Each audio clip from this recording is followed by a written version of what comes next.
initially grief is all about surviving because that's all you can do for that period of time. But I had noticed over time there was a gradual shift where I'd gone from surviving to living more. And I think unless I actually stopped and thought about it, I hadn't noticed. But I was starting to question, what is living? And there is living whereby you just get up and you live your day, and that's absolutely fine. There's absolutely nothing wrong with that at all. But I think for me, because I'd spent so long getting to know me again, what I've learned, what I've understood, the growth over the last few years within your community, and I started to think, just what, a little bit like you, what else am I capable of? What else is there out there for me? Welcome to Season 4 of the Widow podcast. I'm Karen Sutton, the Widow Coach, and I'll be supporting you through the loss of your life partner so you can find a more positive way through your grief. Whether this is your first episode or you've been with me for a while, I want you to know you are capable of creating something meaningful after loss. And you don't have to do it alone. Hello and welcome back to another episode of the Widow podcast. I have got with me today Debbie Dawson. Now, Debbie is actually now a very, very good friend of mine, and Debbie has been on the podcast before where she shared with us all about grief and loss and widowhood. When was this, Debbie? Was this back in 2020? It was 2022, sorry. It was 22. It was 22. Yeah. Get my dates mixed up. That's all right. So it was back in 2022, and it was and still is a very, very popular episode. So if you haven't listened to Debbie's first episode from 2022, definitely go and check it out, because Debbie really is incredibly special and has a wonderful way with words. And ever since you've been in my community, Debbie, you have been so open. You've worked so hard. You've delved deep into everything. You've absorbed everything. You've taken everything on. You throw yourself into things with such enthusiasm and determination and gusto. You don't just, I'll be honest, I'm a bit of a do the bare minimum and that's enough. But you don't, and what you have given back to the community is incredible. You give so much back to the community. You now come and support me on retreats, yes, in Finding Hope. You're a mentor. Oh God, so much, Debbie. You are fantastic. So welcome back. Thank you. Thank you for the introduction. Oh, it's honestly, I feel, when people come into your life, I think we've said this before, haven't we? And you kind of go, this was meant to be. This isn't something that's just happened by chance. Whatever your belief system, I don't know. I just feel like you and I were destined to come together and create the magic, because you really do support me in such beautiful ways. I think from our very first telephone conversation, you could almost feel the connection down the telephone line, as it were. Yeah, and it just felt right from the very beginning. Yes, and you don't get that very often. You don't very often. You really don't. And we've never had to work hard at the relationship either. It's just naturally built over time. But it's always felt so comfortable. Yeah, and the fact that we've always been able to be so open and honest with each other as well. So, and I think we've often been in quite similar places, I think, in our journeys. Do you know, we've kind of travelled a lot of our growth, our development, of, following our dreams, our hearts, our desires, and we've done that together. We seem to have hit very similar stages. Yes. At a similar time, without realising until we've got together and spoken about it. Yeah, that. And it's so nice, isn't it, when you're able to share that with somebody and it resonates. It's just such a reassuring feeling that other people, particularly someone as close to me as you are now, feels the Yeah. same. It just makes it sort of just makes it feel that you're on the right track and you're going the right way. It really does. It does. It's a beautiful thing. And of course, you came out to America as well, didn't you? When we did our retreat out Did. there with Orla as well. And we are here. We are here, right? To talk about, I guess, life beyond loss as a widow, Yes. right? Because as we've said, you've shared your grief journey on a podcast that we did in 2022, and we've moved on, okay, haven't we? There's people will know that I have now trained to become a master intuitive psychology coach, which is always such a mouthful. Congratulations. Thank you, darling. And what's been created from that has been a group program, Vibrant Living, and a retreat, Rise and Renew, which you have been a part of both. And this is focused more on living again. So this is for widows still, but widows that have done a lot of the grief work and feel like they're living alongside it far more peacefully now, but still have that sense of, well, who am I? Where am I? Yes. Where am I going? How do I figure out what I want and how I can create something beautiful again? So how does it feel for you now to be part of this next chapter? Oh gosh, I mean, first of all, I can't believe that it was, now I've got my dates right, 3.5 years ago since we did that podcast. And it's been such a journey since then. It absolutely has. And I think it's hard for me to put into words, even for me, Yeah. how that where I am now, I actually never believed or thought it was possible to get to. Wow. I'm very much now in this next chapter where the focus is on living more fully. It feels exactly right and exactly where I should be at this moment in time. I'm excited now about what my future holds. I spent so long time within the grief journey, and now focusing more on me and my life ahead. I'm excited about what my future holds. I feel more peace. I carry a lightness. I definitely feel that I have more self-assurance about myself. Definitely more self-belief and inner confidence that wasn't always there.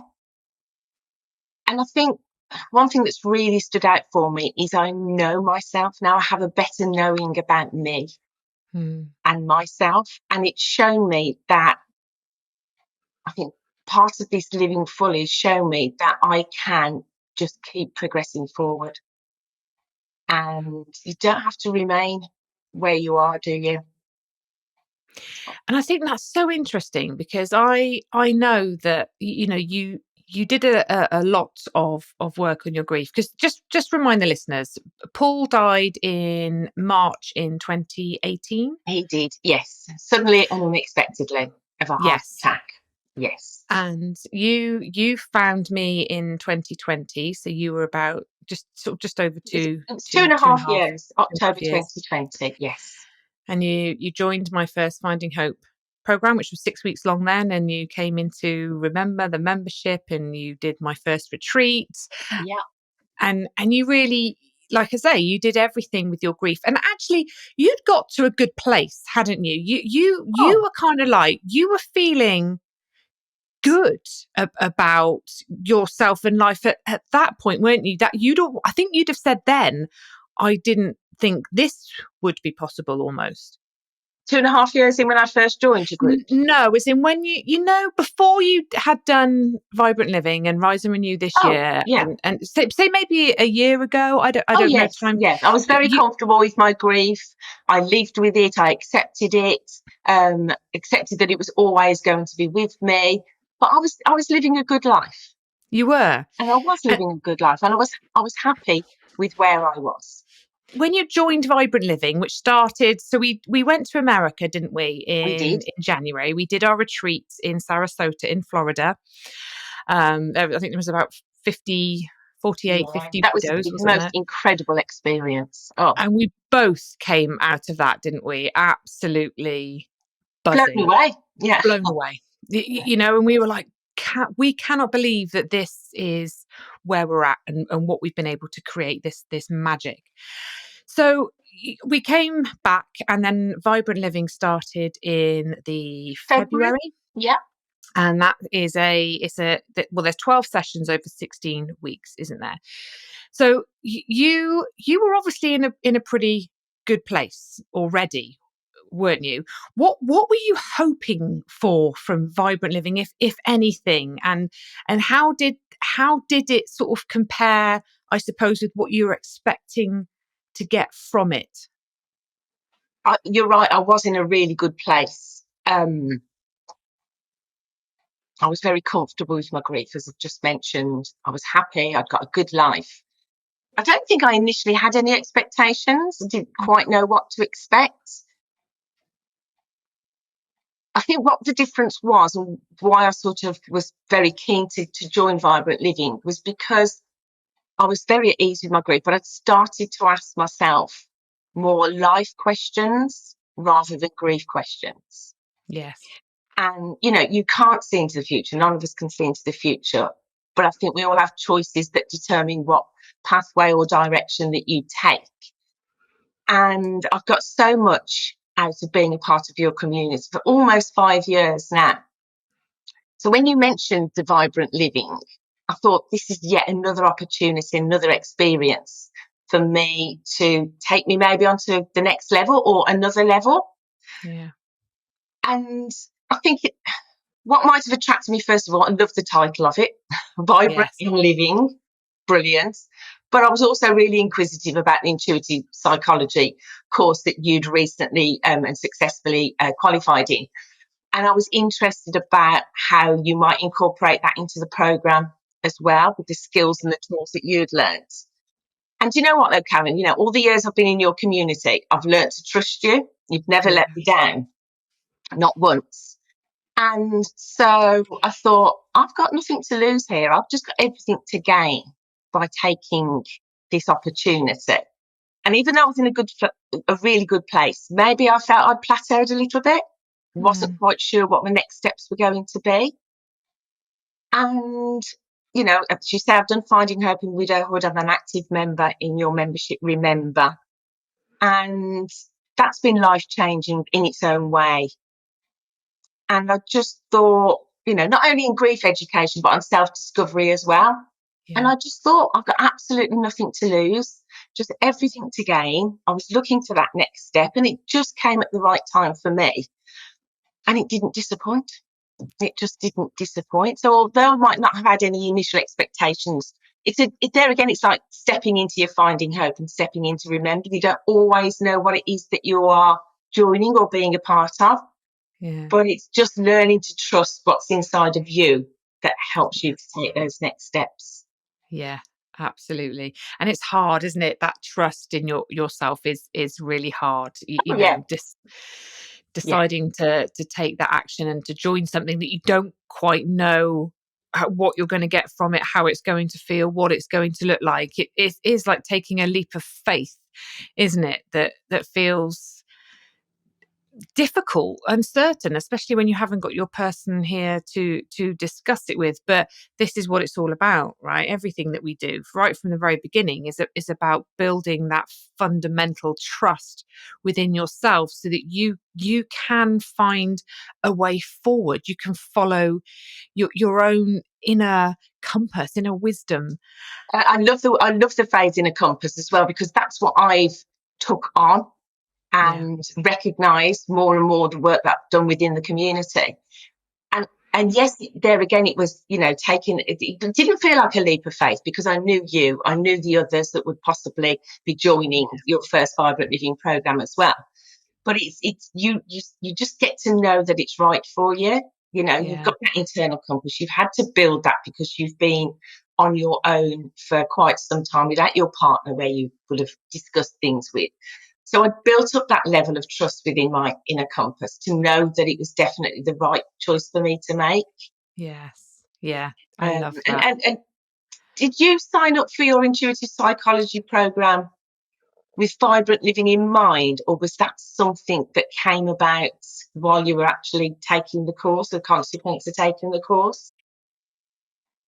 Yeah, I think so. I did the training in the first place because I'd noticed in myself that you get to a certain point in life where you've done a lot of work and you really start to think about who you are and how you show up for things. You create that a greater awareness, don't you? You're going that little Yes. bit deeper, and this is what we do in Finding Hope. And I think I'd got to a point where I thought, there's more.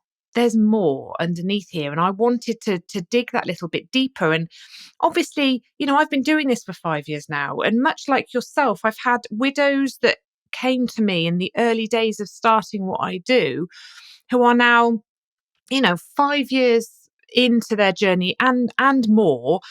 And are kind of going, I've done a lot of grief work. I'm almost a bit griefed out. I don't want to keep Yes. revisiting Yeah. grief. Grief is something that I've accepted in my life. I live alongside it. I'm able to remember with more love than pain.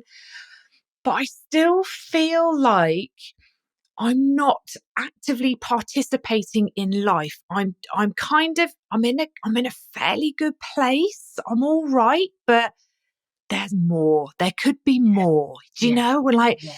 and I thought that's with anything. I think in my journey, if I felt something, that's bound to be somebody else's truth as well. So I knew I wanted to do something that was going to help people that beyond the grief, okay, to live again. I did not know what that would look like Right. Okay. or what that offering would be and how I would do it. Much like you say, I was just trusting my intuition, I suppose, and thinking, okay, I don't have all the answers yet, but I think this is the next step. And what I loved about intuitive psychology is that in order to train, you have to embody the work. So you go on your own journey. So you are coached by a peer in the program. So I went on my own transformational journey as part of this program, which I know you witnessed and you saw. Yes. And that for me was huge. And it does sort of chew you up and spit you back out a bit because it's hard work, isn't it, sort of going inward. Well, um it's not easy at times, and it isn't, but there again, no, it's doing the work, isn't it? it is. That's it. But we had to have case studies, and I did a couple of one-to-one case studies, as you know, with some of the ladies in the community. But I wanted to do it because I thought I this is going to be group work for me because I'm so passionate about group work.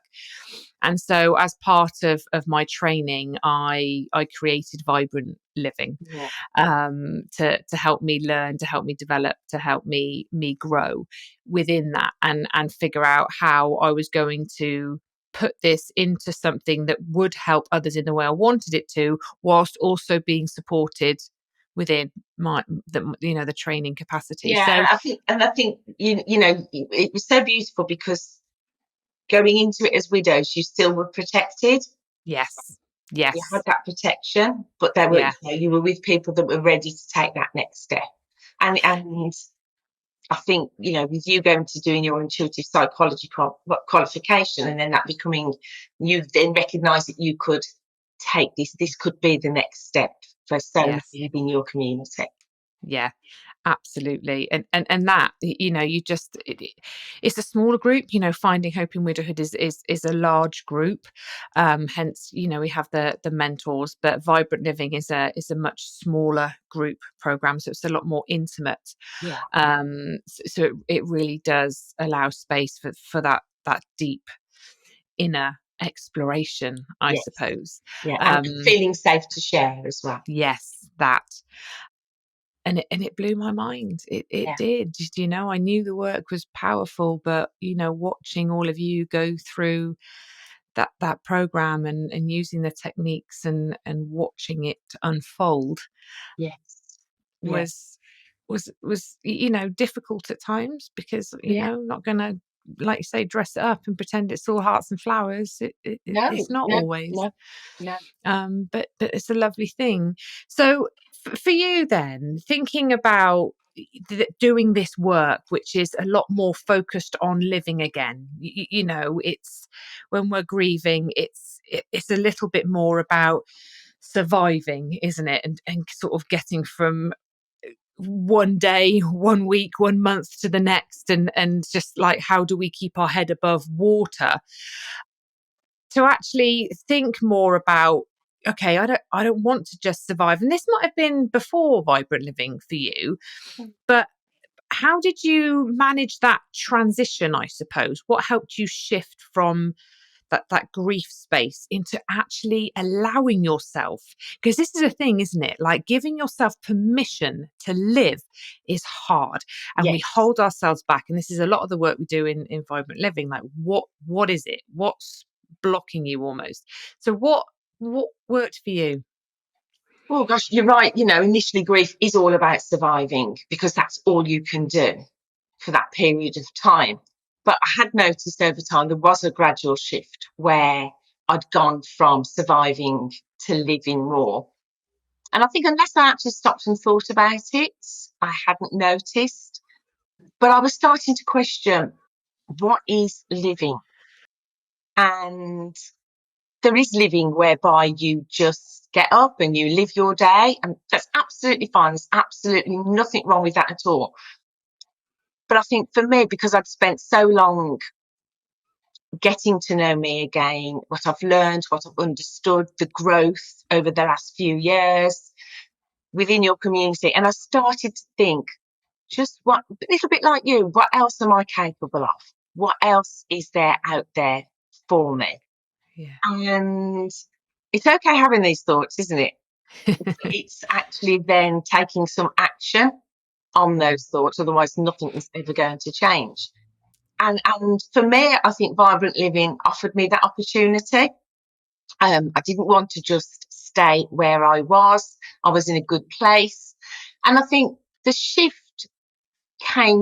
big shift came from, as I say, being gradual so far, but doing vibrant living, it was an internal shift because the work was purely on me. Yeah.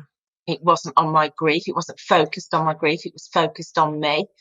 And the exercises, the journaling prompts, the visualizations, the meditations, they all thoughts and questions into my mind and brought answers to the surface Mm. that I maybe wasn't expecting. So it was a really big shift. So I think I'd done a gradual shift up into Yeah. vibrant living, but then over the 16 weeks, it was a big shift. Yeah. Bigger than you were expecting, I think. A lot bigger than I was expecting. But there again, I went in with little and Yeah. sure what to expect anyway. Yes. Yeah. Um, so it turned out to be a big shift, but It in is. the best way. Yeah. I love that. And like you say, you're not always expecting what comes through, and that can be uncomfortable, because you kind of go, oh, I don't know if I want to hear that. I don't know if that's if I'm ready. Do you know? It's like, that inconvenient voice of truth, Yes, isn't it? That yes. sometimes comes through, and you hear, and it can take you aback. But I think it's such a beautiful, safe space. I really, I know you and some of the other ladies really opened up and shared some vulnerability, some realizations, and I think the way you designed it though, Karen, as well, that it was spread out so well over the 16 weeks that each time you made a discovery, you weren't rushed into that discovery. yeah, You had yeah, time to spend with it and process it a little. yeah, And, we didn't just have the Zoom meetings, but obviously there was all the exercises that you'd planned for us to do in between those as well. yeah, So you never felt rushed into it. You didn't panic about anything that came to the surface. Yes, it might have been hard and difficult, yeah, but the timing of it and the time that you had and the pace of it yeah, gave you the time and the place to work with it. Does that make yeah. sense? It does. It's that integration time, isn't it, that I think we need. And, when we're doing this work, a lot can come through, and we can see things a bit differently.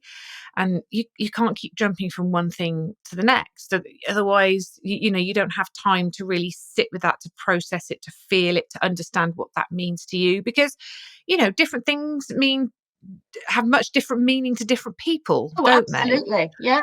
And it's as much about that as it is anything else as well. But you have to have that space to sit with things, to process things, to understand them, to do the exercises in between the sessions that help you kind of just put the pieces back together and make Yeah. sense of it all Yeah. again. But it was allowing yourself to do that at your pace as well, because there, Yeah. even though it was only a small group of people, Mm. everybody, whatever they were realizing, you travel at a different pace to them as well, but never felt rushed at all. And I Yeah. think that helped you then when you had these oh wow moments or these discoveries, Mm. you could take the time at your own pace to spend with those. And because Yeah. everything was recorded, you could go back to it as well. Yes. Yeah. I think that's really helpful, isn't it? You Yeah, can go back and just replay it yeah, again. yeah, So I think it's a big part of widowhood. And actually, I think even just getting older in life, right? And widowhood obviously impacts this, but that really reconnecting with yourself. A lot of us going through grief and widowhood, I've also got children that are growing up that might be transitioning from junior school to senior school to high school, college, university, leaving home, getting married, having grandchildren. And your life is constantly evolving and shifting and changing, isn't it? And we're always trying to come back to, oh God, this has changed again. We're constantly having to adapt yes, and evolve. yes. And I think I can't speak for men. I'm not a man. I haven't lived a man's life, so I don't know. But I do know for women, having worked with women and being a woman, that there are a lot of transitions in life that I think leave us feeling a little lost and unsure and disconnected actually from ourselves and who we are. And some of us don't even know that we're lost, or that parts of ourselves are maybe lost. Do you know what I mean? Because Yeah, they've been pushed aside a little bit, maybe, or they've never really been given the time and space to come to life. Not because that's anyone's fault, but just that's how life that's how. has Yeah, yeah. worked out. Time. Yeah, You don't always yeah, have the opportunities or the situations to develop. And that. Yes.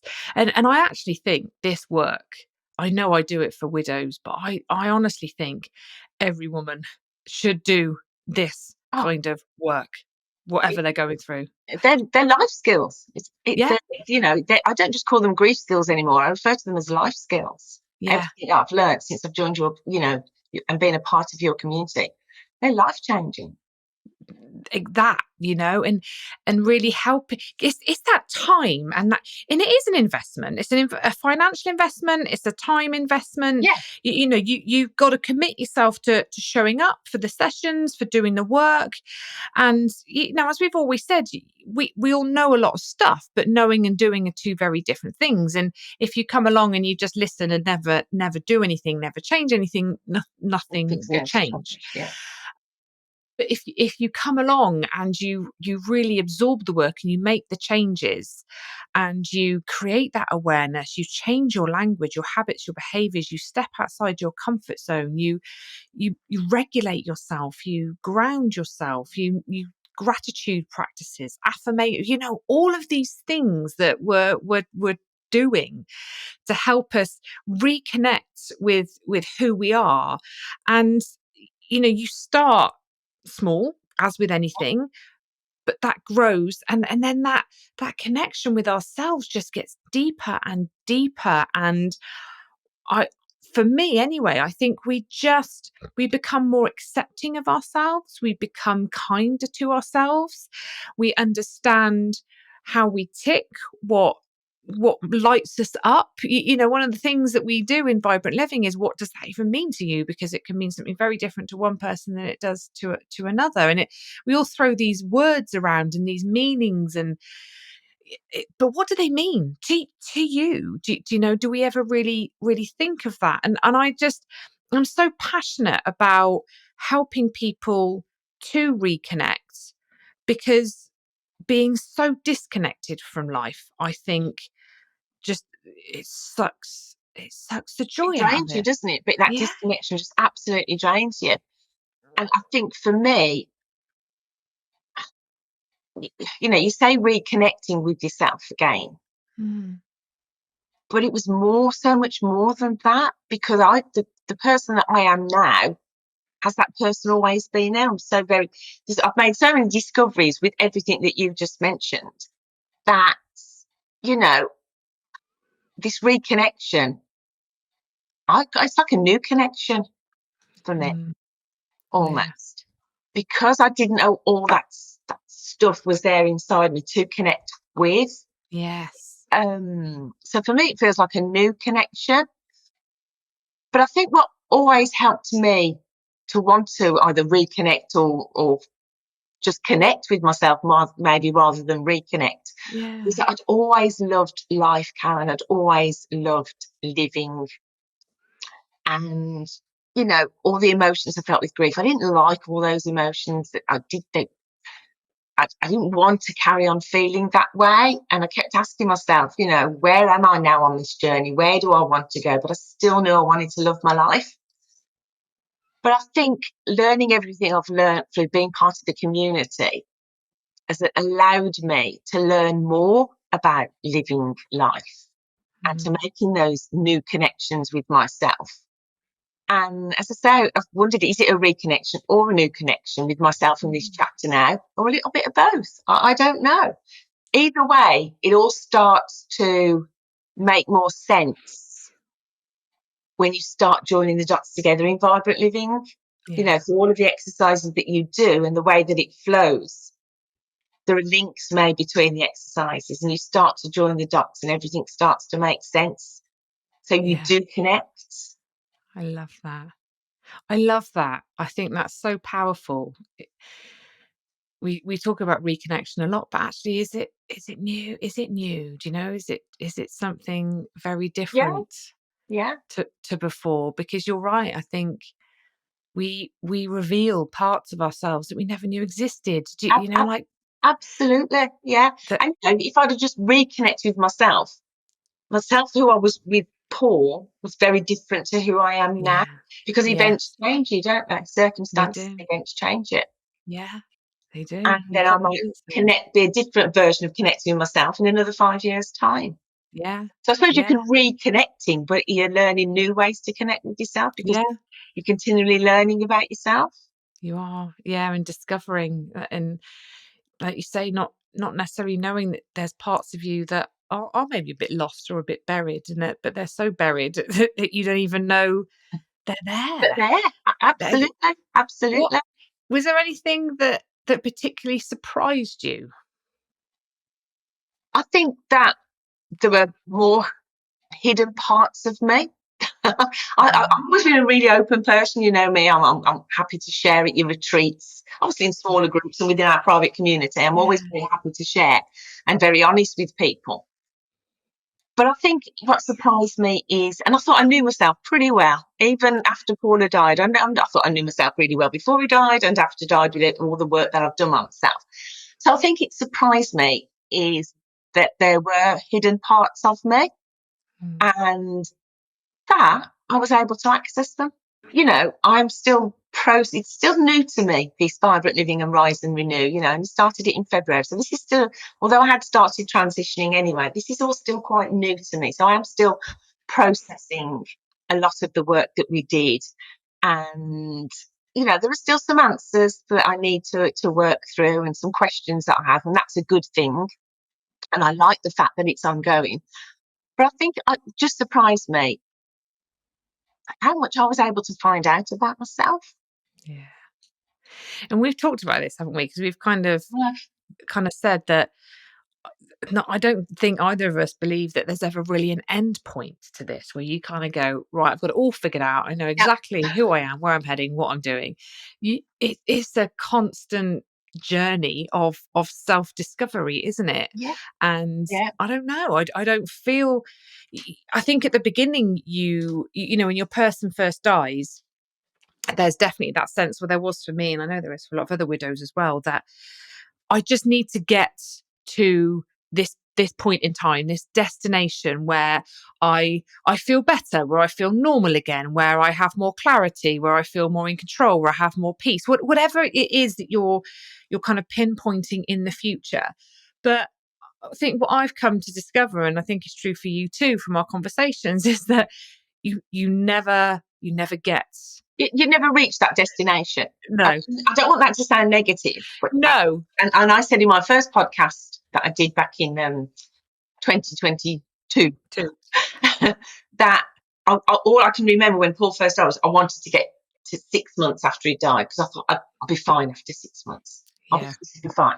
Then 6 months became 12 months, and then I thought, oh crikey, then it was 2 years. And we've said, haven't we, you realise that you set yourself all these destinations to get to, and then when you get to that destination, it's either yes, where you expect it to be, or very often it's not. You're not feeling how you expect it to be. Yeah. Yes. So don't set yourself a destination. It's always have something to aim for, absolutely, but it's the journey from where you are to where you think you might next want to get to. That's the important bit, what you're learning. And in trying to enjoy that, trying to fight, being present, I think, in that space of self-discovery, of growth, of connection, whatever it is, but not being so fixated that you totally miss the point. And I think this is what I want to help people do, is come back to now. Yes. Come back to now, find joy, find peace, find contentment, beauty, whatever it is, but acceptance, I suppose, that this right here, this moment is a beautiful moment. Do you know? That's really hard to do, isn't it, in your early grief? And we talk about early grief being the first 2 years as well. Yes. That's really hard to do, to bring yourself into the day, because you do so much to avoid that day as well, almost. Yeah. But I think it just is, don't focus on the destination, because that might change. Some event or an opportunity will happen or arise that will take you away from that destination. So it's focusing on the here and now. Definitely. And your point there, I think, is so important, because like you say, we talk about early grief as like the first 2 years, and it's different for everyone, right? Yes. For some it might be shorter, for some it might be longer, but just as a ballpark. And grief, as we've talked about with Mary Frances O'Connor, is like a relearning. It's a relearning how to think, how to be, how to live. And actually, because that process is so long, some of the habits, the behaviors, the thought patterns that you develop in your grief become so deeply ingrained, because it's such a prolonged period. When the grief softens, feels a bit lighter, maybe you're then almost caught in this space of, well, this is what I've been doing all this time, and I'm not quite sure actually, like, how to transition from all of this to living again. And that's what I really want to help people do, is when that grief softens, is again, it's more relearning, isn't it? It's the relearning how to live, because it's evolved and it's changed again. Absolutely. But I think because we've been, I don't like the word stuck, but we've been in that process of just living with our grief, and there are patterns that you've adopted into your life because of that. It's breaking those patterns again. Yeah. Isn't it? And a lot of them are negative patterns, but due to the circumstances. So it's breaking those patterns. And I knew that I needed help in doing that as well, which is obviously what your community offered with. But then when I got to this next stage as well, now where I'm ready to live, it's helping me open up those new neuron pathways to self-development in a different direction there again. Shifting again. Shifting. How did it feel being in that space? Because obviously it's a different space, and how I show up in Finding Hope and Remember is different, right? And I do say this at the beginning. I think in Finding Hope and Remember, much like yourself, we're guides, we're facilitators, and there is coaching for sure. But this is a step, really. I'm taking you through a process, but I'm really throwing everything back to you, aren't I, in Vibrant Living and Rising in You. And I think that was a little bit of a shock at first, I'll Yeah. be honest.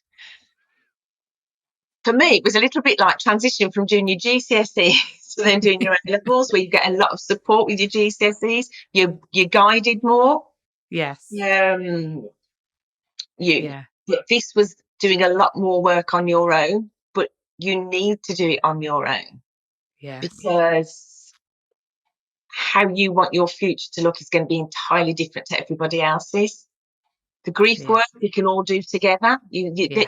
only impacts on you differently depending on who you Yeah. are as an individual person. Yes. But Yeah. this was doing, I think, so that was a little bit of a shock at first, having to think, oh, okay, setting my Yeah. homework now. I've got to do this Yeah. on my own. Yeah. If I'm Yeah. doing it, I think the thing is, what if this isn't right? Yeah. Is this right? Am I doing it right? But then you learn that what's right for you is right for you. So what Yes. comes through for you is the right thing for you. And I think what the Vibrant Living did was allow me to focus completely on me, not what everybody else was doing. This was my journey to take, Yeah. Yeah. nobody else's, and go deeper Yeah. than I've Yes. probably ever gone before. Yeah. Definitely. So it I mean, it felt different for me, because Yeah, I'm showing up differently, and I think what I noticed in my training is that I'm a fixer. I like to help people. I like to jump in and save the day for many reasons, as I'm sure some of you can relate. Goes back to childhood, as most things do. And having to actually step back and allow people to to find find their their own. way. Yeah. Yeah. Yeah. So that must have been quite hard for you initially as well, because that was a completely different way of delivering your sessions from what you had been used to. Yeah, Yeah. because you get used to working in a certain way, like you do anything in life, and when people are in deep grief, you haven't got the capacity to think straight, have you? And you ask somebody a question, and you can see they're like, oh, what? I don't know. So I've very much learned how to fill in those gaps for people, not by telling them what to do, but by sharing my knowledge, I suppose, and allowing them Yes. to handpick what feels right for them. But this is very, very different work, and it has been difficult for me to show up in a completely different way. When I say hard, hard doesn't always mean horrible. No, Do you no, no, know? no, no, It, no. it's it's learning, isn't it? Yeah, It's yeah. learning And a it's, new. it's not necessarily hard, it's just different. You're just Yes. working and delivering in a Yes, different in a way. different way. Yeah. And I think when you see the results from that, and when when people are ready, I have to be very careful who comes on to Vibrant Living and who comes to Yes. Rise and Renew. It's you have to be in the right place, and I don't know that, and unless I know you as a person, because there aren't, like we say, we all do this differently, and somebody might be ready at 18 months, somebody might not be ready at 5 years, depending on what they've done with the time that they've had since their person died, and what else has gone on for them It has, it's as got to be well. the right group of people, because Yep. if you have somebody that's probably realised they're not ready, then it won't have the impact that you want No, it to have, and the purpose that's behind it as well. And, because it's not. and that's responsible of you to do that as well. I have to, because it is not a grief program. No. And as much as we're all widows, and grief will absolutely be part of what comes through, it's not about grief. It No. is about living, and it is about you. So it's a completely different shift. So if somebody is still in a place where everything comes back to grief, which you do for a long time, and that's not wrong, you're just going to be wasting your time and money on something that's not going to Yeah. give you the results, and Yeah. just to hold off a little bit. And I think I knew I was so ready for this as well, Karen. And I think this is partly down to the fact that where it's 7.5 years. Well, it was 7 years since Paula died when I took on Vibrant Living, and then I've been a part of your community, but I've done the work. Mm, Is that through all of the exercises that you did and practices that you gave us, my grief didn't come into any of those. no, no. And I'm not saying that has to be the case for everybody, because it's such a huge part of our life and always will be. Yeah. But it didn't, which made me then allow myself to just focus on me Yes, and that. living again. Yeah. Yes, exactly. And you get more from it. You get, Yeah, you and know, you that get, did shock me a little bit, to be honest. It did. yeah, yeah, But then it showed that I was absolutely yeah, ready absolutely. You're to in take that the program. right place. Absolutely. So what's changed for you then, Debbie? What's different for you now? How are you showing up differently? What do you do differently? Maybe how you are around others, how you show up. What do you think has changed in your life since doing this work? Since doing the vibrant living and Mm. also And being and part of and Rise and Rise Renew. and We'll Renew, talk about that, but yeah. there's a lightness that I carry now that I don't think I thought was there, but it's much lighter now. There's a more sense of inner knowing that even though I thought I knew myself well enough before, I know myself so much better now and my capabilities. I know that whatever comes my way, I know I can deal with now with the extra tools and the lessons that I've learned and the strategies that I've learned through Vibrant Living, Mm. that I can take my time. I don't have to make quick decisions anymore. I can take the time to really now listen to me and to make the decisions that I know suit me and that the ones that are the best for me as well. Yes. That I'm entitled to absolutely live my life as fully as I want to. I love that. How does that And feel I am, saying aren't that? I? We all are. Yeah. We all deserve to. And being open to receive And that's, all. yeah, that's something else I was going to say. Actually, I feel more, it's being open to be aware of pathways and opportunities that are coming your way, because you're very Yeah. closed off for a long time, aren't you? Yes. And you You are. are. And I think what it's also allowed me to do is set myself more appropriate boundaries for me as well. Yes. But I think a big one is being open to any possibilities that might come our way and not dismissing anything, just to take that Yes. time to have a think about it. Don't let Yeah. fear step in your way of, oh no, I can't do that. Just actually, can I? Where can I go for this? Where can I take this? I love that. And do you feel this has impacted the people around you? Have they noticed a difference? Or do you feel different around I others? think I carry a different energy now Mm. than I did before. I think if you carry a positive energy around you, then and you carry that self-belief and that self-assurance with yourself, you're happy with the choices you're making, you're taking ownership for yourself and your responsibilities for your own happiness, then I hope that others pick up off that from you as well. They can feel that energy coming from you. I know I do. If I'm Yeah. surrounded, if I Yes. spend time with you and other ladies within our community, Yeah. I pick up off their energy. And I Yeah. can come away feeling uplifted by spending time listening to them or being with them in person.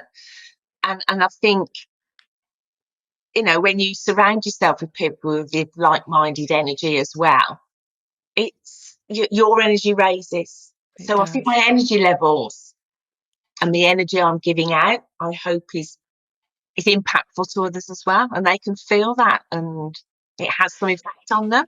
And that just reminds me of the retreat, Rise and Renew, right? So you did Vibrant Living, didn't you? We finished that in May, I think we finished, Yes, didn't we? mate. Because I'd hurt my foot in the middle of it all, hadn't I? And we'd had to prolong it a little bit. And then in July, we did Rise and Renew. There were two of you, weren't there, from Vibrant Living on the Rise and Renew Yes, retreat? there were. Yeah, Yourself and Sue, and there were 22 women. There were 24, including you and I think, yeah, weren't there, for the Rise and Renew retreat, which was ran from Monday to Friday in yes. July. Longest one we've done. Longest one we've done. And just you talking there about the energy of when you Yeah, bring people together that are in a similar place, that yeah, are wanting a similar outcome, and are coming along for this journey of wanting to rise and renew and find joy in life. There again, another great title. Yes, they're good titles, aren't they? I know. I think did you come up with that one? I remember you.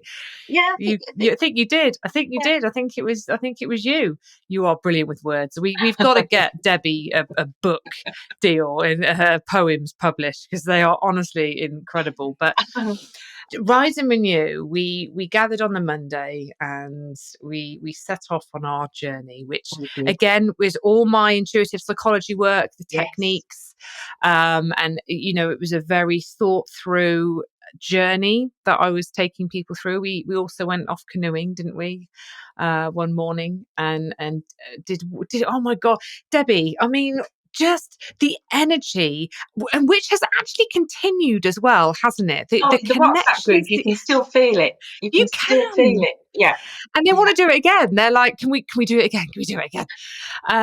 We were thinking of having a repeat Rise and Renew. Repeat Rise and Renew, because I felt like I came alive that week. Something happened Something within me. magical happened. Something magical happened, even for me facilitating it and for you alongside me. And I think you were surprised as well, because obviously you'd done Oh, Vibrant Living and you were like, oh, I'll come along, I'll help you, because that's what you do now. You come and support me, yeah. which is amazing, because it's hard to facilitate these things on your own. And again, when I say hard, I don't mean horrible. I just mean like the energy that kind of goes into Yes, it. yeah. I mean, and I did. I wasn't even, I was hosting the sessions, right? But I think, I mean, you were doing the sessions, but you still gained so Oh much from gosh. that time. I got so much out of Vibrant Living, and I went into Rise and Renew. I know it all. I'm going to be fine, be able to support everybody else. But there was still things that were coming through for me by doing the meditations, the visualizations, the written work, the exercises. Yeah. And do you know what, Karen? I thought about that since I've come home, and I think maybe it's because I've got into the mode of thinking that way by doing Vibrant Living. So I was Yes. still open. There again, that Yes. word open to anything that was ready to come through. Yes. And I think the more you do it, actually, the more open you become to receiving Yeah. whatever it is that But then wants to come through. also, I think there was a different energy because we were all under the same roof. Yes. Wasn't it beautiful? I'm talking about energy before. You could just feel how much energy there was in the room. Yeah. And to watch and be a part of the changes that you saw over those 5 days with others as well, it had a huge impact on me. It absolutely did. As I said, watching everybody come out of their comfort zone and the magic that was taking place, Yeah.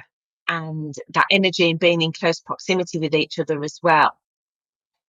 I think it gave the retreat momentum. It did. Yes. With everybody that was there under that one roof, because you were living together for those 5 days from the Monday to the Friday. Yeah. And everybody had different personalities, and there was a few that had probably met up before, but there were some that hadn't been a part of your community, but it was no different for anybody. It wasn't. They It all wasn't. felt it. They all Yeah. absolutely did. And, there was so much respect for everybody that was there, and no judgment of what was coming through for people. Everybody felt so comfortable to share what was coming through for them. And there were some So big safe. personal things that were coming through, weren't they? And it was just emotional, beautiful. It was a privilege. I felt like it was a privilege to be there. And to just see that connection and that transformation that took place. And I thought about this since I've come home. Were you nervous as this was your first sort of retreat like this? Did it meet your expectations? Did it go beyond? Because, this was the first time you've done Rise and Renew, and there's got to be some sort of nervousness to do that about what you were delivering and taking the responsibility for what that might bring out in others as well. 100%, Debbie. It's like it's scary, because like what it's like to go on that journey, and you're like, oh God, like is this going to be okay? Are they going to be okay? And I had put my heart and soul into planning it out meticulously, like really knowing the journey I wanted to take people on, wanting to go deep, but not that it ends up just being, a kind of emotional week of trauma and inner child work and shadows, and I was like, I wanted to bring people to life, but Yes. whilst also allowing them to see maybe what's holding them back. Yeah. There's so much that's in our subconscious that we're not aware of, that we are preconditioned, we are limited by, we keep ourselves small, we believe we're not good enough, and until we really understand what's holding us back, you can do all the work you want to do, you can say all the affirmations, you can create all the vision boards, you can work on gratitude and push yourself, but if you've still got that subconscious belief in the background gnawing its way away at you in your mind and keeps repeating this story, and it's creating a barrier between you and who you truly are and how you really want to live, like, you're never quite going to cross that bridge and Yeah. feel Yeah. it, like, Yeah. truly, authentically, wholly, like, yes, so I did. I planned and I planned and I planned, and whilst you're planning and you're thinking about what you want to do the whole time, there is, of course, there's an element of doubt of, oh, is this going to do what I want it to do? Because when you don't have the facts, the information in front of you to go, yes, I know this works, your mind goes to, what if it doesn't? Yeah. What if you mess this up? What if it all goes horribly wrong? What if Negative you bias there again. exactly. And I had to work hard on myself to trust in that I knew what I was doing, that I could hold that space for Yeah. people. And yes, I was nervous. I, as I had everything written down. Then and next time I do it, I'll be calmer. Much like with the grief retreat we do at TOFF. The first time I did that, I was petrified. I was like, what am I doing? Taking people on a grief retreat? Oh my god. But now I've got the evidence. I was just going to say, you've seen the Yeah. benefit of vibrant living and what Rise and Renew And has, the impact it's had. it's blown my mind, Debbie. It has wildly exceeded my expectations. I cannot believe what this work can do for people. I am dumbfounded. I knew it was good. Now I know it's exceptional. It is It's really incredible. hard to put into words, though, isn't it? It is. It's more what you can feel it rather than speak it. It's an energy almost. Yeah. It Yeah. is, and I know, because we spent that time together at Rise and Renew, and we've all kept in touch on WhatsApp. You're hosting a call for them in a couple of weeks. I'm doing another one. Um, Yeah. God, I hope to God there's a way we can connect. But obviously, we had people from Australia, Canada, America, all over the UK there. I'm not convinced that the timings will work for us all, but you never know. Never say No, never. you never know. But what people have gone on to do, they've taken action, they've taken bold, brave steps to do things that they've always Yeah. wanted to do, but never quite had the courage to do. They're leaving jobs, they're setting up new businesses, they're joining clubs, they're speaking their truth, they're speaking to families about, I don't want to be doing all this anymore. I want to be going over here and doing They're this. And owning themselves, aren't they? they They're taking the are. action and they're owning themselves. They're taking everything that they've learnt about themselves and want to continue to learn from that 5-day retreat, Yeah. but they're taking the action. They've not gone home and sat down and just thought about it. They've No. just continued with that energy. Yeah. Everybody out of that retreat walked out 10 foot higher than they walked in, Definitely. smiles on their faces, but with a knowing that they've got this. Yes. And each other, I think, as Yes. well, which Yeah. was, And it's not, and they still haven't had to go out and be on their own because you no. keep that WhatsApp group going. So they've still got that support Yes. network for everybody else that felt and experienced Yeah. the same Yeah. as they did. Yeah. Beautiful. It's not even a good enough word. Like you say, like, I don't even know how to. I came home and I was trying to process it, and I was journaling, and I was like, just don't know I have the words, but I just have this feeling of such gratitude and privilege and joy and love. Like, how do you put all of that into words and describe something that almost is indescribable, because it was You had just to feel so. it. You had to feel it. Yeah, you do, I think. And And oh God, And that's why everybody wants to go back and do it again. I know. Because I just love that feeling. And then everyone else obviously heard how amazing it's been and was like, can I come? Can I come on? I have had an idea which I'll share with you off air, Debbie. Okay. I Because look forward to that. I do have a bit of a plan up my sleeve, because I'm thinking this needs to be brought to more people somehow. But anyway, we'll figure that out. Keep moving forward.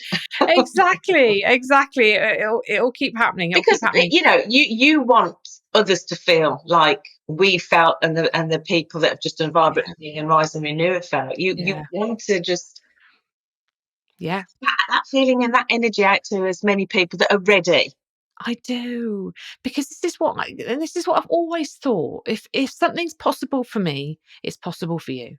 I am no different to anyone else. I am a woman who was widowed at 39 years old. I was left with 2 children. I used to work in the NHS, just a regular is probably not a great word, because we're all unique and amazing, right? But I don't have any magical powers. I don't have anything behind me that makes me different to anyone else. Do you know what I mean? I'm not connected to the rich and famous. I don't have a business background. I'm not spiritual and connected to higher gods and all that. Do you know what I mean? I'm working on it. Okay. But you know what I mean? Like, I think you and I are we're regular people, aren't we? And there's nothing wrong with being a regular person. No, there isn't. But I think sometimes you can look at someone and think, oh, well, it's all right for them. They're well connected, or they're young, or they've done a business degree, or they're really educated in this particular sector, or like, we're not, right? We are just regular people, and we have created beautiful lives for ourselves where we feel good about ourselves in them, and if we can do it, and I truly believe anyone can do it with the right help, the right support, the right mindset, the desire. I think in the first place, desire is that's a big part of it. Yes. The desire, and then they're taking of action to do that. Yes. We can all desire a lot of things, can't we? But unless you're actually proactive about doing something about it, it's not going to come and land at your feet. So it is having the desire. That's the first part of it. But then the second part is taking the steps to achieve your desire as well. It's like I always say, everyone says they want to win the lottery, but you can very well say I want to win the lottery, but have you gone and bought a lottery ticket? Because if you haven't, you've really got zero chance of winning the lottery. And it's the same, like, if you want to live a life and find this peace in your heart, you've got to show up, and you've got to do the work. And we were talking about this before, weren't we? It sounds hard again, like these words, hard and work, and doing the things that help you. It almost brings a negativity to it, or a heaviness where you go, oh, I can't be bothered. I don't want to do hard work. I don't want to do work. But when I say work, it's actually they're beautiful exercises, experiences, conversations, aren't they? That you do, that actually, if you create the right time and space for them, it doesn't feel like work. I'm using the word work, and you're using the word work. Yeah. And although initially when you start, it might do, but then you realise the benefits and what you're learning through doing the exercises. It just encourages you. You don't see it as work anymore. You just see it as self-discovery. It almost becomes a bit addictive. And then some. Every time somebody asks a question, I'm going to go home and ask myself that question. See what comes out. It's mad, isn't it? It is mad. But, like we were saying before, it's life is work. Do you know, like, to live life, you work, whether you're working in ways that are helping you work towards something that feels great, or whether you're working towards things that actually just keep you in a space, a reality that you you aren't thriving in, that you don't want to be in. Either way, you're doing something. You have habits Yes, and yes, behaviors and thoughts and mindsets and choices that are having a consequence, that are yeah, giving you an outcome of yeah, your life. What we are doing is helping you recognize what of those mindsets, thoughts, actions, behaviors, choices are serving you and which ones aren't, because you can change them. and yes, and that yeah, is what it's all about, right? yeah. It's just this awareness piece and this taking agency over your life and realizing that actually, some of the words they shared at the end of the retreat, you are limitless, you are powerful, you have so much courage and bravery and love. Oh my god, the words were just insane, Oh, weren't they? what you actually need to do is to take all those words and put them into Chat GTP and then see what word that comes out with to describe Yes, your treats. true. It's very true. It's very true. It's amazing. But Mm, I think that the words that we use can sometimes feel like a bit of a barrier. But what I think I'm saying is, don't let the thought of it being hard work put you off, no, because you're already working hard at something. yeah, Whether yeah, you're aware of it or not, you are already working yeah, hard at something, which is creating your reality. But if yeah, your reality is not, and of course, if you're in the early days of your grief, of course, you don't want your current reality because you want your person back. I'm kind of speaking to, when you're a bit further on in your journey. But I do think as well that even in the early days of your grief, there's a lot you can do to support yourself, oh as much as yes, it yeah, doesn't bring your person back and it doesn't change your reality profoundly in that way. It helps you create a greater space within yourself, I think, to support you as you navigate that. yeah. Yeah, and even in my early grief, I still knew I wanted a life and I wanted a good Yeah, life. A bit like same. you didn't want Simon's death to define you, and I was the same with Paul as well. And No. there are times when you're okay with that, and other times when you take those steps backwards. But that's all Yeah. acceptable and absolutely fine and natural as well, anyway. Yeah. But I Yeah. think I've always had that within me that I don't want to stay like this. I've still got my story to tell, and I want it to be a really good story. Yes. And I owe that to myself. I Yeah. absolutely do. Absolutely. And I love that. And I love how you say I owe that to myself. I think in the early days we're very much about, I'm going to do it for my person because they're not here, and I'm going to Yeah, do it for them. But and you've always been pretty good at that, actually. But now to kind of go, I owe it to me. This is for me because I want to live, and I want to live a good life, the best life that I can. well, I think I've said And to you before, haven't I? And I shared it in the membership group not that long ago, didn't I? That when Paul first died, I always said, well, I'm not going to have the life that I envisaged I was going to have with Paul. So I'm going to yeah, have the second best yeah, life that I can possibly have. And now, since doing Vibrant Living and doing the Rise and Renew retreats, why can't I just have my best life still? Why yes, does it have to be the second best? There again, it's going to be different, but it can still be the best life. it And can. I've embraced that I since doing love that. Vibrant Living and Because Rise and even Renew. saying that to yourself, the second best life, you can feel like that energy Yeah, of you like, draw back, or you not oh, not have the quite. scale. Yeah, Yeah, but when you go, my best life, it's yeah. like, and Paul was part of that, right? Like Oh, it's all one big I am who experience. I am today because of I've been married to Paul. He was my life partner, and and so I am who I am today because of me, but also because of my relationship with him. Yeah. So he's Yeah. always going to be a part of my life. That will never change. So he can be a part of my best life. Where are you at with your grief now? How does your grief sit alongside all of this? It doesn't sit alongside with it anymore. I think my grief life and I refer it now, I suppose, I refer it to my grief journey and my life journey. Mm, I'm not on a grief journey anymore. I'm on a life journey. But my grief journey and my life journey, they're intertwined. yeah. Yeah. They don't sit by side. I don't think, oh, I'm in my grief journey today, I'm in my life journey today. They work very well and comfortably next to each other. Well, actually, not even next to each other, intertwined with each other. Yeah. Yeah. Because I think I've learnt more from my grief journey than any other time of my life. Mm, And it's taught me more lessons, yes. taught me, being part of the community, has taught me all those life skills. So I think I know more about myself than I ever have done.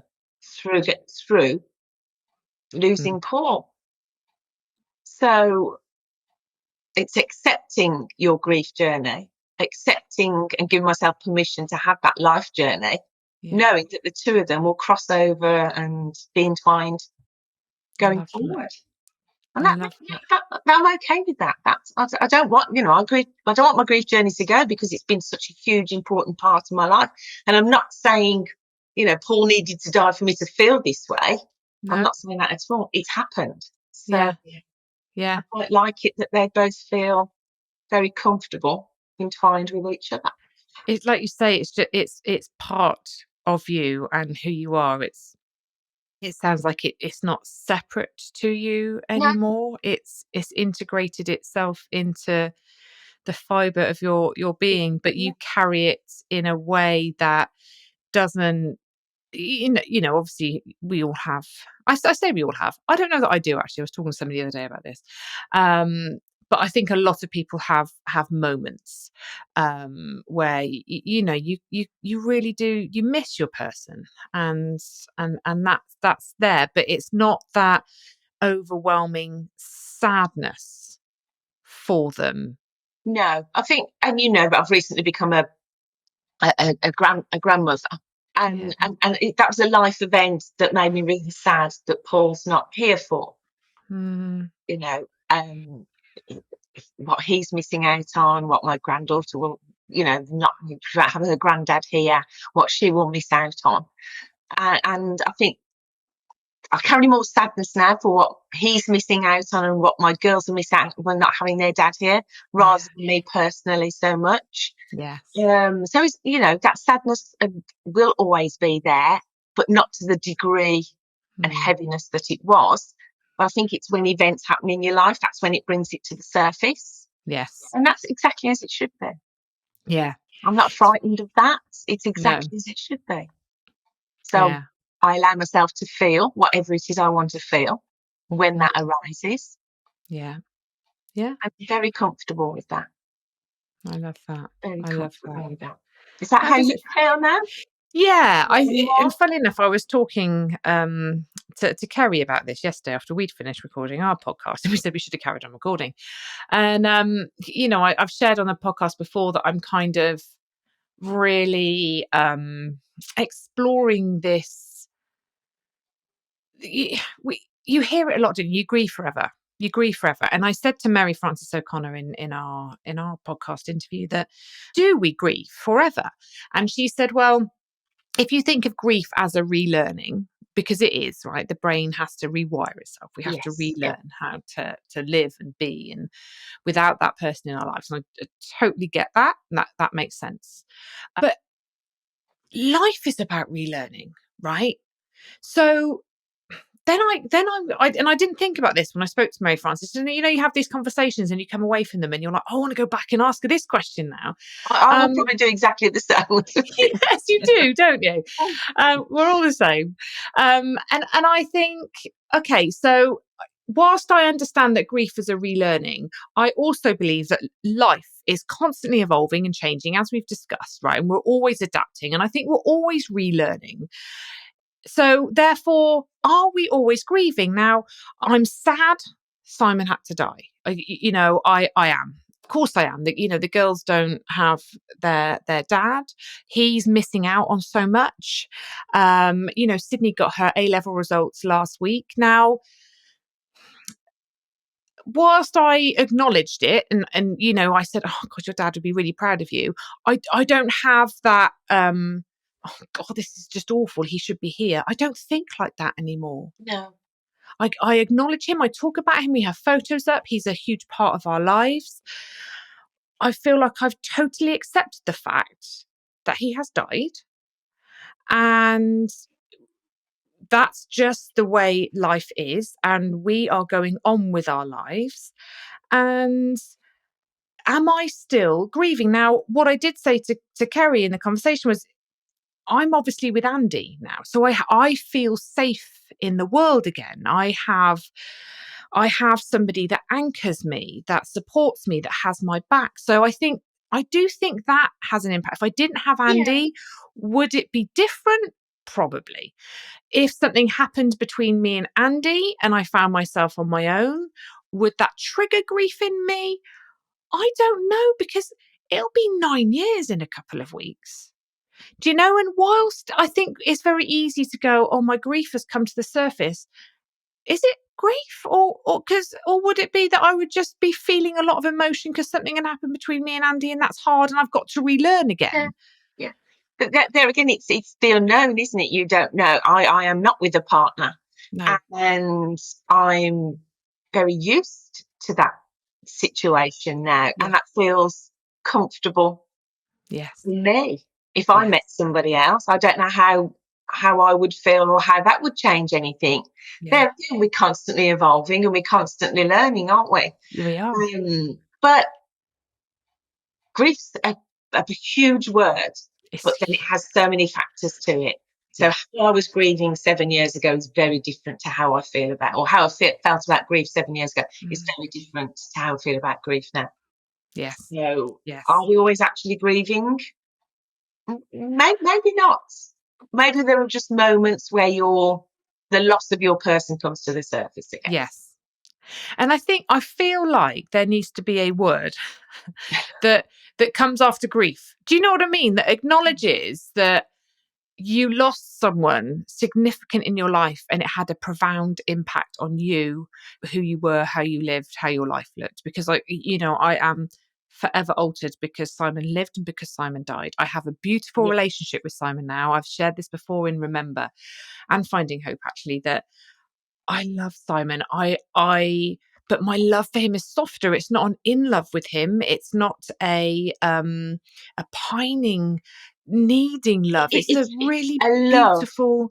that you felt honoured and privileged to Yes. experience. It's a gratitude. It's an appreciation. It's a softness and a beautiful warmth that lives inside me. Yeah. Is that because we've made? I feel exactly the same as you. Is that because we've made our peace with it? Maybe. And that's a good place to be, isn't it? There's not that pining anymore. No. And maybe that's also because our brain now knows and it understands that person isn't coming back anymore. It takes a long time, doesn't it? It does. It takes a long time for your brain to catch up with what you know. Yes, it really does. And that was mentioned yesterday, wasn't it, with Mary Frances in the was. podcast. I listened to it yesterday. Do we grieve forever? No, but I think there are moments where the loss just might hit you a little bit harder. Yes. I think, and I'm sure, like you say, if my children go on to have children and I become a grandparent, will I feel a little like, I don't know, because actually I like to think, and I don't know, that he's kind of watching down on us anyway. Yeah. And I know he's not here in the physical sense, like participating in it, but I feel like he can see it. I don't know. Yeah. But that's just feel it through how we feel it. Yeah. And that brings me comfort and a connection and an acceptance, I suppose, because I think I might have shared this before, but I've told you, haven't I, when Ella said to me, what would you go back and change? Yeah. And I thought about it and I said, well, nothing.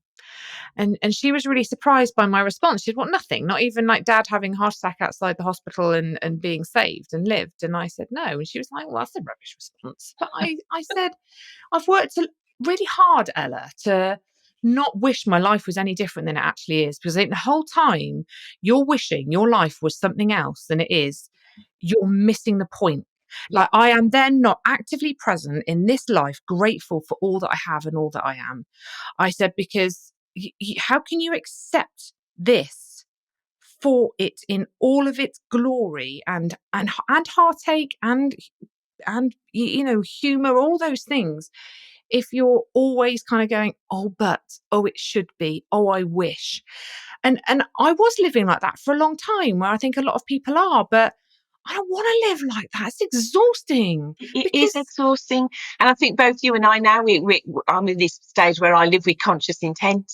Yes. I'm very intentional about living in the day that I'm in.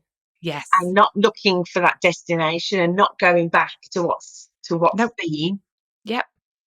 It's living with conscious intent. And I love that. that's now been introduced to me, and I've taken that on and on board in my life, because it does make me so much focus on consciously on what I'm being intentional about Yes. in any given day.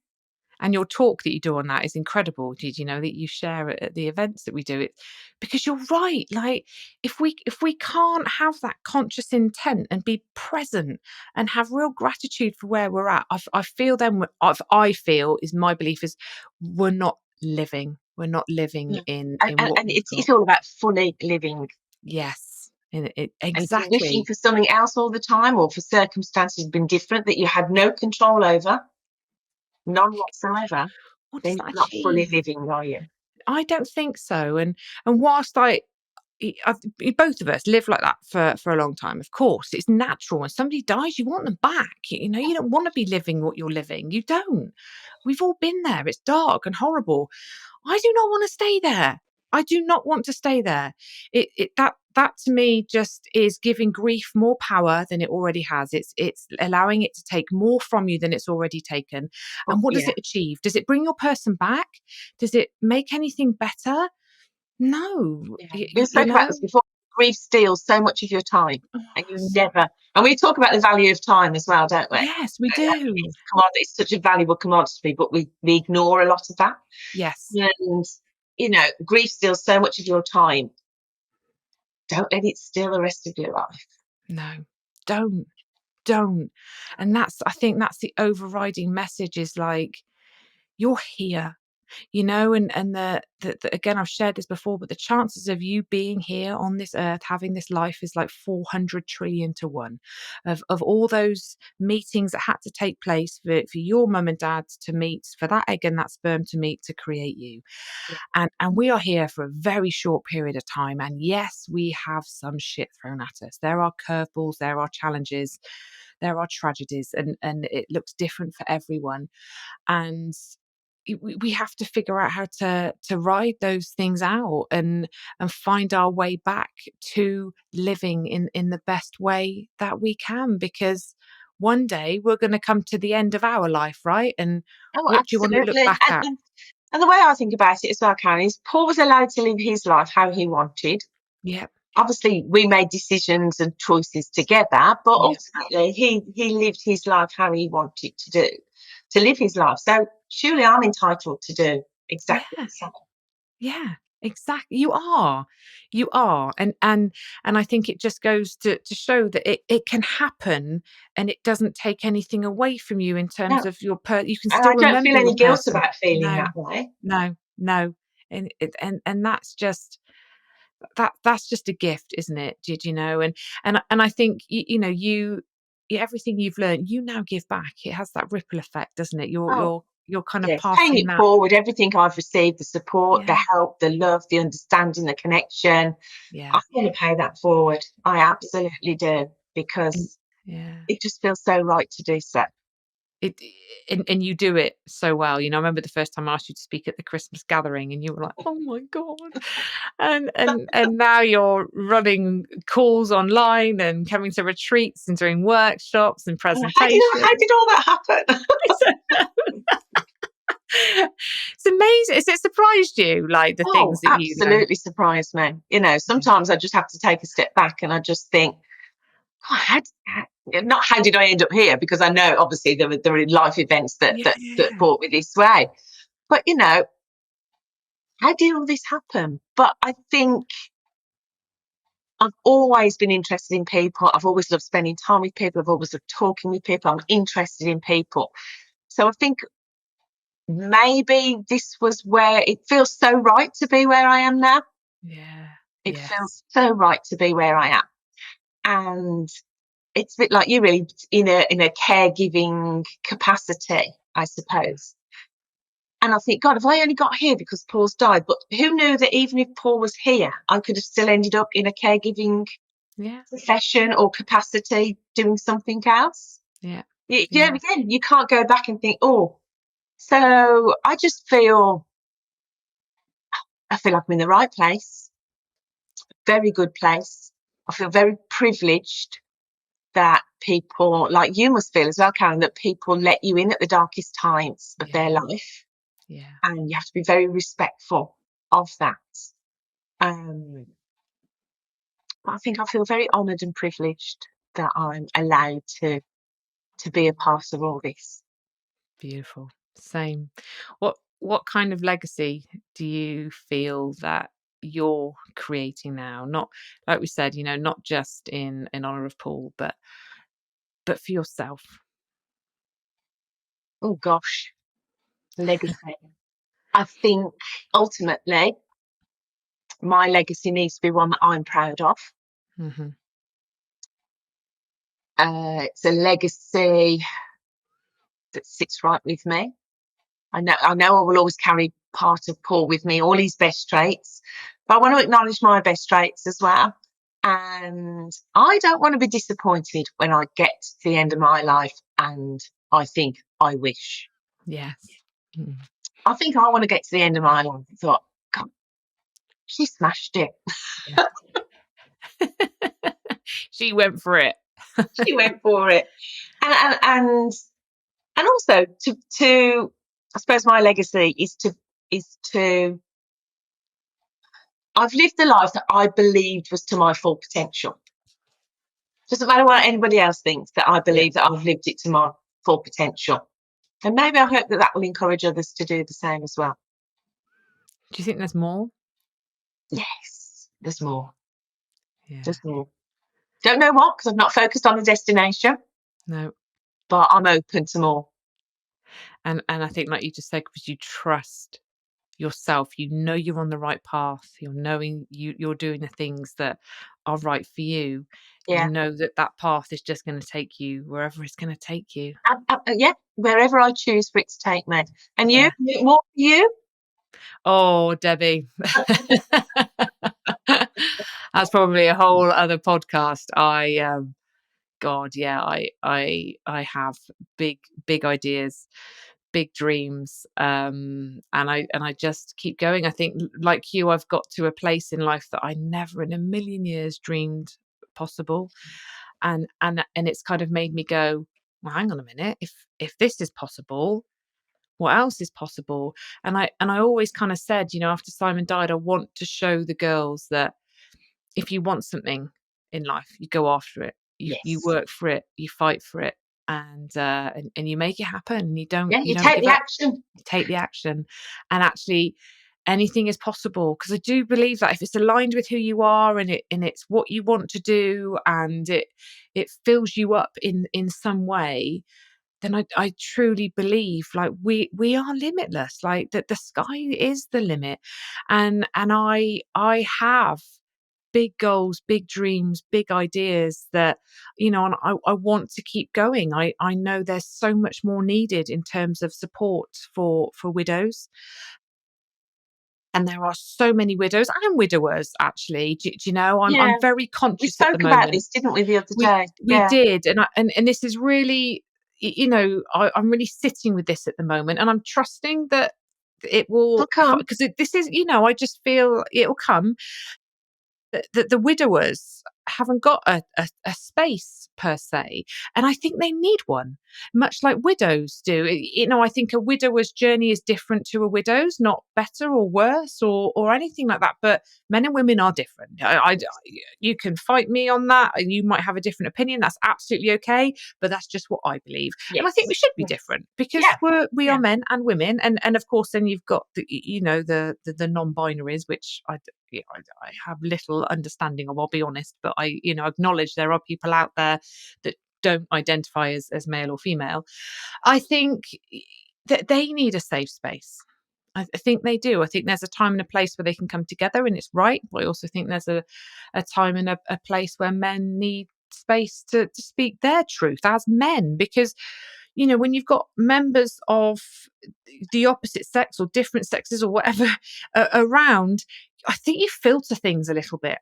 Yes, I would agree with that. Yeah. I really do. Yeah. And not, I don't, there's nothing wrong with that. It's self-preservation. We I don't want think to be why criticized. this work group, your community works so well, is because it is just focused on widows. So you already feel comfortable Yeah.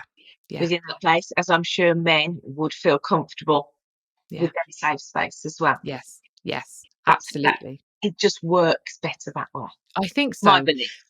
Mine too. And I think there are definitely places where we can come together. I'm not saying that we should Oh, never, but I think, when there is maybe deep work being done, and vulnerabilities and truths being shared, I think you are much more likely to speak your truth yeah. when you feel that you are in a safe space. And I think that is often created. And I think what Um, you do so well is on the Zooms and also in the in-person events is you protect people. You protect yeah. people. You're very aware that that's important to them, Yeah, of and, course. and people in your retreats feel that protection as well, and that Yeah, allows them to then do yeah. the Yes. work. Yeah, that's it. Because that's what you want, right? And I think that just sharing it in itself is so powerful. Talking about these things and having your thoughts and feelings normalized, validated, seen, Yeah, heard, all yeah, that kind of good stuff. yeah, But if you're not able to completely share your truth, that's not as effective.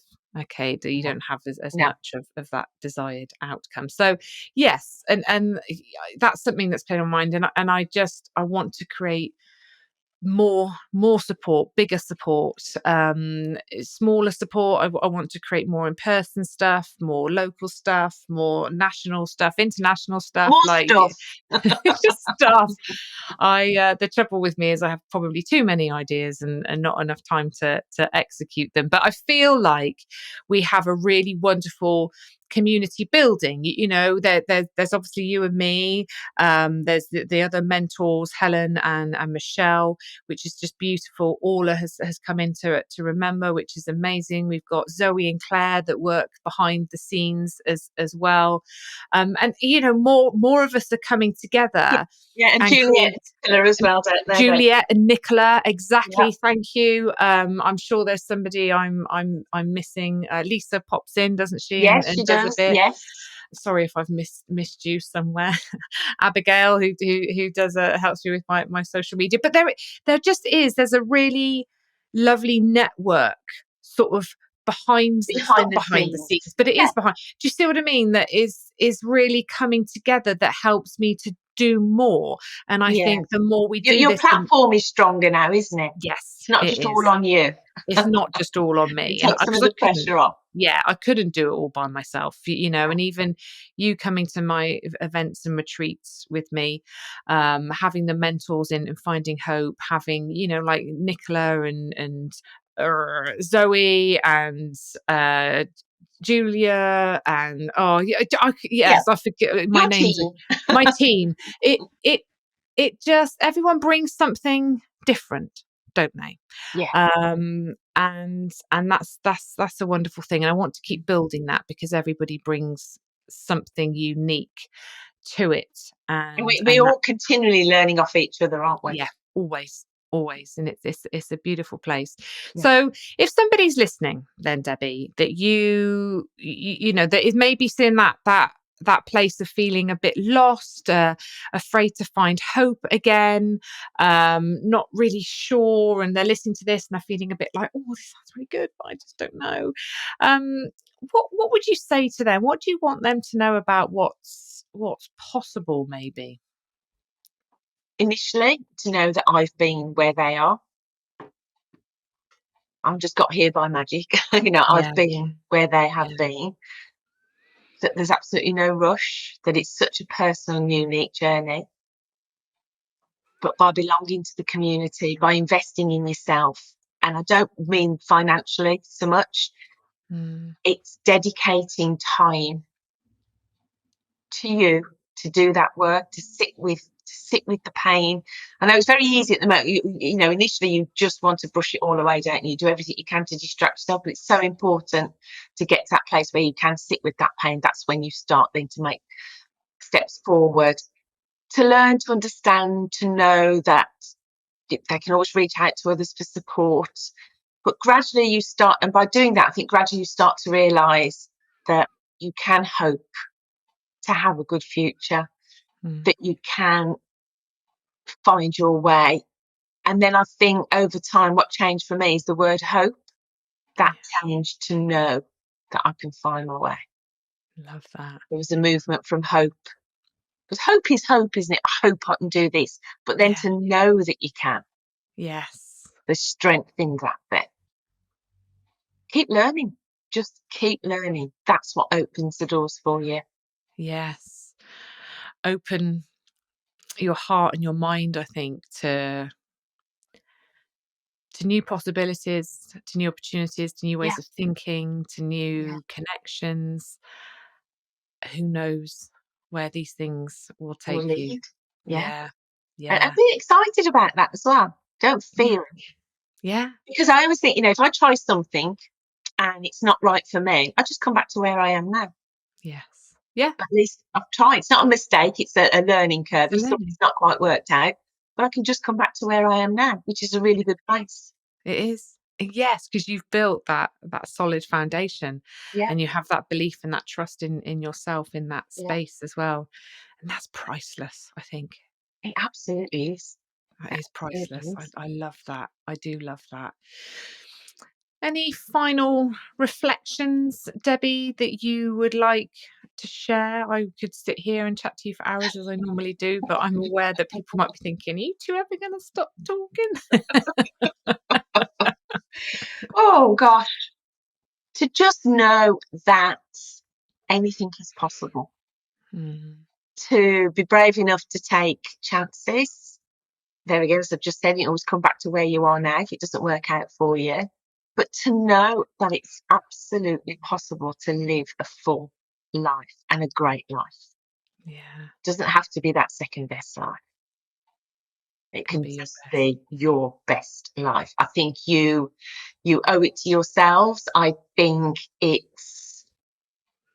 gives you a sense of freedom when you feel like I feel now, Yes, to be anything I want, to take my life in any direction that I choose to. I think the only barriers that you put up are the ones you put up yourself, yes, and then learning the tools and having the knowledge to either go under them, over them, or round them.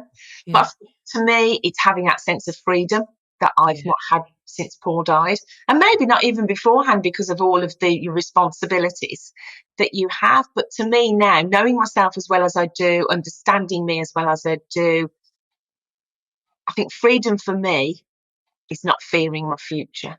mm, I love that. Yeah, and allowing myself to embrace it.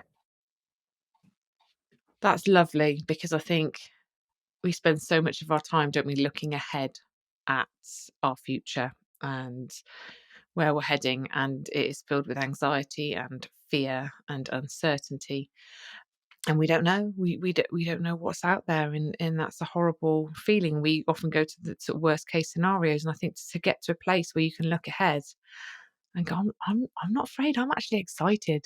Yeah, Like, bring it on.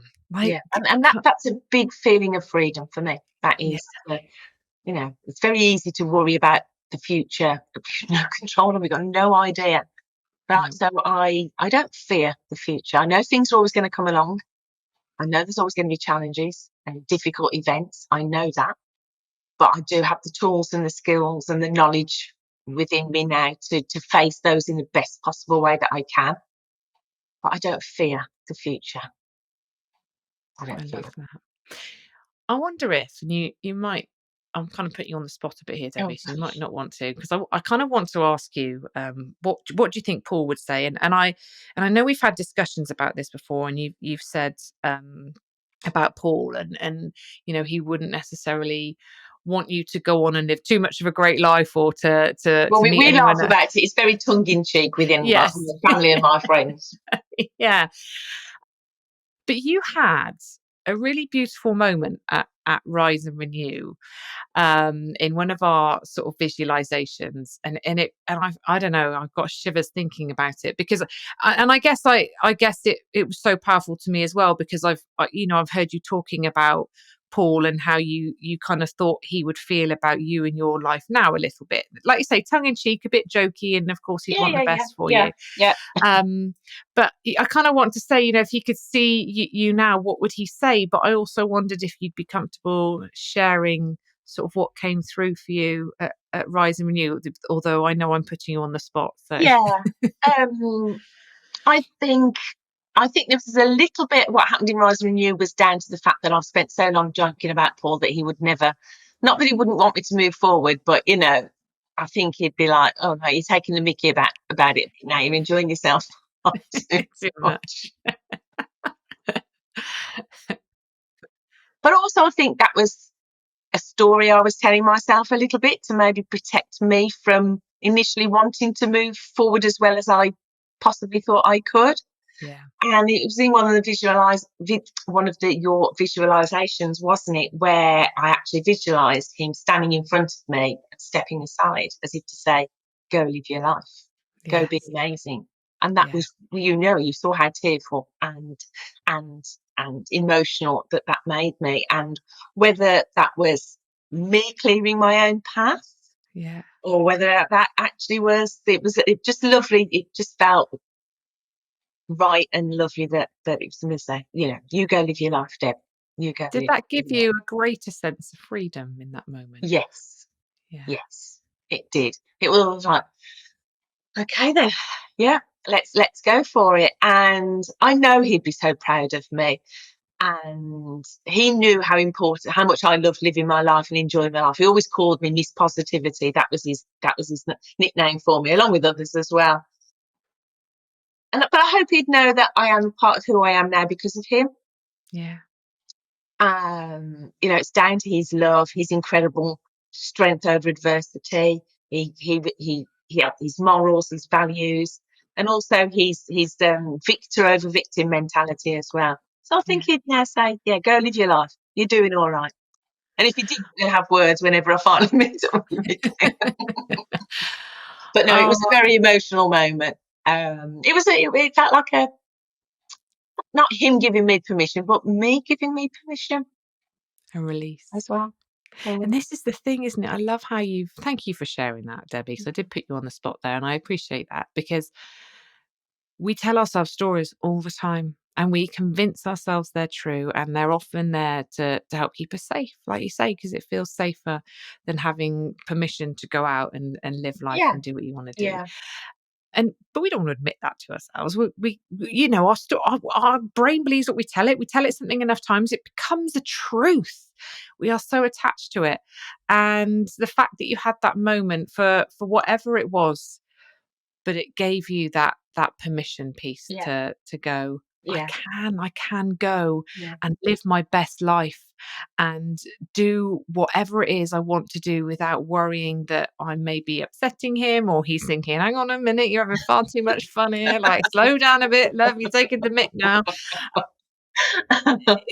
And it's beautiful. It's honestly, I remember it. It was emotional. It It was was. moving. I And you know still what was so remember it. lovely is all the hugs that I had off everybody as Yeah. well Yes. afterwards. Beautiful. It was a beautiful moment. A beautiful moment.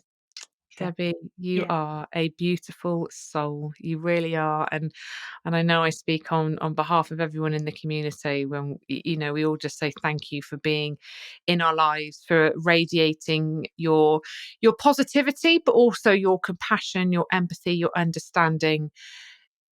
You are an asset to us all. Thank you. Whenever you speak, I always remember at the Christmas gathering last year, and you completely outshone me, and I had to remove you from the building, completely stealing my thunder. It was so It was funny. so funny. I was like, hello, I'm here too.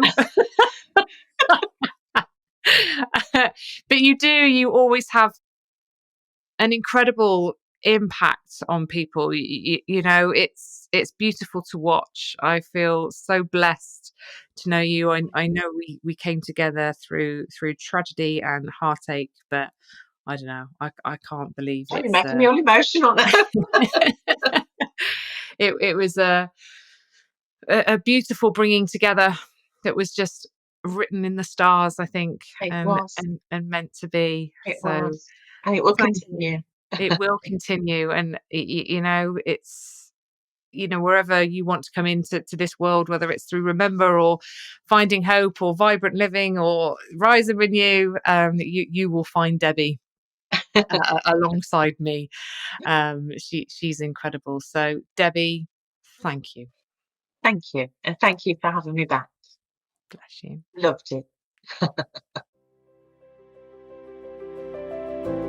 Thank you so much for listening to the Widow podcast with me, Karen Sutton. If you would like more support, head to karensutton.co.uk or explore the many other episodes for more conversations and support.